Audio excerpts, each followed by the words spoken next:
ತುಂಬ ದಿವಸದಿಂದ ಒಂದು ಕನಸಿತ್ತು. ಆ ಕನಸನ್ನ ನೆನ್ಸ್ ಮಾಡ್ಕೊಳಕ್ಕೆ ಇವತ್ತು ನಾನು ನನ್ನ ಫ್ರೆಂಡ್ಸ್ ಎಲ್ಲಪ್ಪ ಬಂದಿನಿ ಅಂದರೆ ನಮ್ಮ ಟಾಟೋಗೋಸ್ಟ್ ಅವರು ಅಂಗಡಿ ಹತ್ರ ಬಂದಿದ್ದೀನಿ. ದೊಡ್ಡರೆಲ್ದಂಗೆ ಮೂರ್ತಿ ಚಿಕ್ಕದಾದ್ರು ಕೀರ್ತಿ ದೊಡ್ಡದಂಗೆ ಇವ್ರ ಅಂಗಡಿ ನೋಡೋಕೆ ಚಿಕ್ಕದಾಗಿರ್ಬೋದು, ಆದರೆ ಇವ್ರ ಮನ್ಸು ಮಾತ್ರ ದೊಡ್ಡದಂತ ಹೇಳೋಕೆ ನಾನು ಇಷ್ಟಪಡ್ತೀನಿ. ನಾನು ಕೈ ಡಿಸೈನ್ ಅವರು ಕಂಪ್ಯೂಟರ್ ತೆಗೆದುಬಿಟ್ಟಿದ್ದೆ, ನನ್ನ ಕೈ ಮೇಲೆ ಕೂಡ ಅಚ್ಚೆ ಹಾಕಿದ್ರು. ಅದಾಗಿದ್ದ ಅವರ ತೆಗೆದಿದ್ದು ಸೂಜಿಗಳು ಕೂಡ ಕೊಟ್ಟರು. ಒಂದ್ಸಲಿ ಚೆಕ್ ಮಾಡಿಬ್ರು, ಎಕ್ಸ್ಪೈರ್ ಆಗೈತೆ ಇಲ್ಲ ಹೊಸದಂತ ಕೂಡ ಹೇಳಿದ್ರು. ಅದು ನೋಡಿದ್ರೆ ಎಕ್ಸ್ಪೈರ್ ಆಗಿರಲಿಲ್ಲ. ಸೇಮ್ಟ್ ಅವರು ಕೆಲಸ ಸ್ಟಾರ್ಟ್ ಮಾಡೋಕೆ ಮಧ್ಯಾಹ್ನ 2 ಗಂಟೆ ಆಗಿತ್ತು. ಅವ್ರು ಟಾಟೋ ಕೂಡ ಆಗ್ತಾಯಿದ್ರು. ನನಗೆ ಆವಾಗ ನೋ ಅಂದಾಗ ಪಾಪ ಕರ್ಕೊಂಡೋಗಿ ಟೀ ಕೊಡಿಸ್ಬಿಟ್ಟು ನಮ್ಮ ಹತ್ರ ಕಷ್ಟ ಸುಖ ಎಲ್ಲ ಶೇರ್ ಮಾಡ್ಕೊಂಡ್ರು.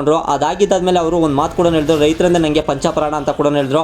ನನಗಂತೂ ತುಂಬ ಖುಷಿ ಕೂಡ ಆಯಿತು. ಸರಿಬಿಟ್ಟು ನಾವೆಲ್ಲ ಟೀ ಕುಡ್ಕೊಂಡು ತಿರ್ಗಾ ಟಾಟೋ ಅಂಗಡಿಗೆ ಬಂದು ತಿರ್ಗಾ ಟಾಟೋ ಕೂಡ ಕಂಟಿನ್ಯೂ ಮಾಡಿದ್ರು. ನಮ್ಮ ಮಮ್ಮಿ ಅಶೋಕ್ ಅವರು ಕೂಡ ಬಂದಿದ್ರು. ನಮ್ಮ ಮಮ್ಮಿ ಅಶೋಕ್ಗೆ ಕಾಲ್ ಮಾಡಿದ್ದೆ, ಇವ್ರು ಬಂದು ಪಕ್ಕದೇರಿಯೇ. ಅದಕ್ಕೋಸ್ಕರ ಇವರು ನಮ್ಮ ಟಾಟೋಗೋಸ್ಟ್ನ ಮತ್ತು ನನ್ನ ಕೂಡ ಮಾತಾಡ್ಸಿದ್ರು. ನಮ್ಮ ಟಾಟೋಗೋಸ್ಟ್ ಒಂದು ಮಾತು ಕೂಡ ಹೇಳಿದ್ರು, ನಾನು ರೈತರಿಗೆ ಫಸ್ಟ್ ಟೈಮ್ ಈ ಥರ ಟಾಟೋ ಹಾಕ್ಸ್ತಾ ಇರೋದು ನನಗಂತೂ ತುಂಬ ಖುಷಿ ಕೂಡ ಆಯಿತು ಅಂತ ಹೇಳಿದ್ರು.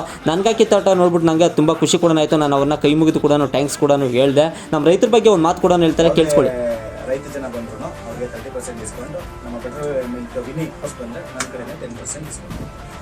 ನನಗೆಲ್ಲ ಟಾಟೋ ಎಲ್ಲ ಕಂಪ್ಲೀಟ್ ಮಾಡೋಕೆ ಟೈಮ್ ನೋಡಿದೆ 10 ಗಂಟೆ ಆಗಿತ್ತು. ಊಟ ಕೂಡ ತರಿಸಿದ್ರೆ ಸರಿಬಿಟ್ಟಿದ್ದ ಅಲ್ಲಿ ಒಂದು ಬೋರ್ಡ್ ಕೂಡ ಇತ್ತು. ನನ್ನ ಮನ್ಸಿಗೆ ಏನು ಬರ್ತೈತೆ ಅದನ್ನು ಕೂಡ ನಾನು ಬರ್ದೆ. ನಾನು ಏನಂತ ಬರ್ತೀನಿ ಅಂತ ನಿಮ್ಗೆ ಯಾರಿಗಾನು ಗೊತ್ತಿದ್ರೆ ಕಮೆಂಟ್ ಬಾಕ್ಸಾಗ ಕಮೆಂಟ್ ಮಾಡಿಬಿಡಿ. ಸರಿಬಿಟ್ಟಿದ್ದ ಊಟ ಎಲ್ಲ ತಿನ್ಬೇಕಾದಾಗ ನಮ್ಮ MSP ಮೊಬೈಲ್ ಅವ್ರು ಕೂಡ ಬಂದಿದ್ರು. ಅವರು ಟಾಟೋ ಹಾಕ್ಸ್ಕೊಬೇಕಾ ಅಂತಂದ್ರು. ನನ್ನ ಫ್ರೆಂಡ್ಸ್ ಎಲ್ಲ ಊಟ ತಿನ್ಕೊಂಡು ಕಾರಾಗಿ ಮಲ್ಕೊಂಡಿದ್ದೆ. ನಾನು ನಮ್ಮ ಟಾಟೋಗೋಸ್ಟ್ ಅವರು ಅಂಗಡಿಯಲ್ಲೇ ಮಲ್ಕೊಂಡೆ. ಅವರೆಲ್ಲ ಹಾಕ್ಸ್ಕೊಂಡು ಬರೋಕೆ ಟೈಮ್ ನೋಡಿದೆ ಬೆಳಗ್ಗೆ 6 ಗಂಟೆ ಆಗಿತ್ತು. ಮನೆ ಕಡೆ ಬರೋಣ ಅಂತ ಬಂದರೆ ಇವತ್ತಿನ ಕತೆ ಇಷ್ಟು. ನಾಳೆ ಸಿಗ್ತೀನಿ ಫ್ರೆಂಡ್ಸ್.